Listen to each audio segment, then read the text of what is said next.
Une nouvelle réforme du permis moto A2 est entrée en vigueur depuis le 1er mars 2020. Parmi les changements à retenir, un nouveau code spécial motard, une épreuve hors circulation raccourcie et du temps de conduite en circulation ajouté. Le candidat doit passer l'épreuve théorique. Organisée en 8 thèmes, cette épreuve de code de la route spécifique à la conduite de la moto se compose de 40 questions et un résultat d'au moins 35 sur 40 valide l'épreuve.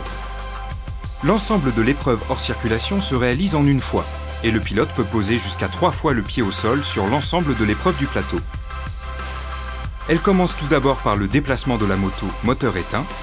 Le candidat doit effectuer une poussette en avant puis en arrière et finir en mettant le véhicule sur béquille.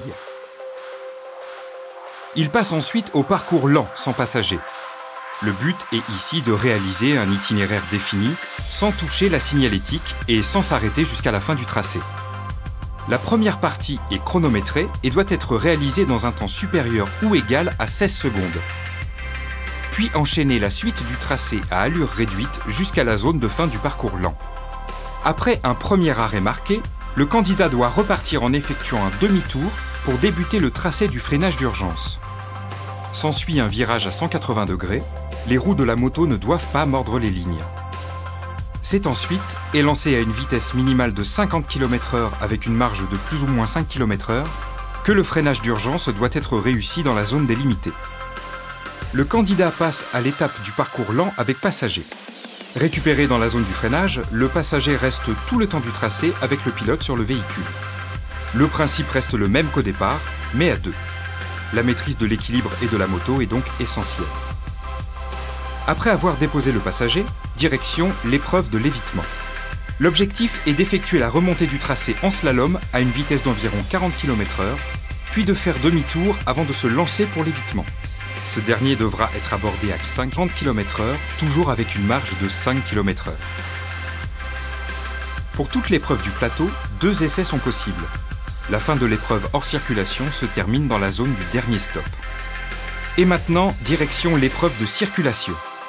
Au début de cette étape, le candidat répond à 3 questions de vérification de sécurité. Elles sont portées sur le bon fonctionnement et l'état de certaines parties de la moto. L'inspecteur peut alors vous poser des questions sur les pneumatiques, les suspensions, mais aussi comment vérifier les commandes d'embrayage et d'accélération, savoir contrôler la transmission ou le niveau d'huile moteur, ou encore s'assurer que l'éclairage avant et arrière ainsi que les clignotants fonctionnent. Le candidat reprend ensuite la route pendant environ 40 minutes en agglomération. L'examinateur s'assure ainsi des capacités du pilote à rouler en situation réelle. Le futur motard doit savoir prendre un rond-point et donc maîtriser son positionnement dans les phases de changement de direction. Vous serez noté sur le respect du code de la route. Soyez attentif aux priorités et autres usagers et faites attention à la signalisation. Votre positionnement sur la route est important.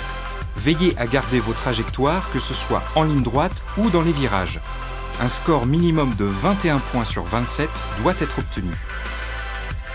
Vous l'aurez compris, ce nouveau permis doit permettre aux futurs motards d'être sereinement préparés à prendre la route en toute sécurité.